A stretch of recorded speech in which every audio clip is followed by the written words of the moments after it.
guys, mag-unboxing tayo.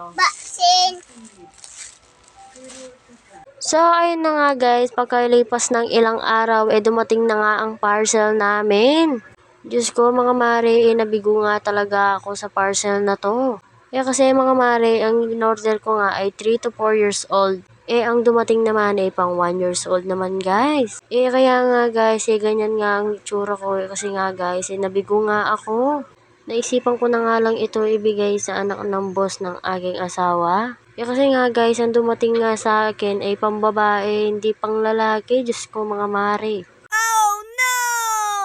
Dapat nga guys sa aking anak yan kaso nga lang guys sobrang liit sa kanya parang crop top na nga yan. Diyos ko mga mare, na-stress nga talaga ako nito. Nakikita ko nga sa inyo kung paano sila kalaki. At ayun na nga guys, tignan nyo naman sobrang liit. Kita pa lang sa picture guys o sa video, sobrang liit nga talaga. Magaganda naman ang mga damit guys, kaso nga lang hindi nga talaga kasya sa aking anak. Kaso nga lang guys, yung mga tela nila ay sobrang nipis. Pero okay lang yan guys, may bibigyan naman ako dito. At maghahanap na nga lang ako sa Shopee ng bago para nga agad nga akong makapag-order mamaya.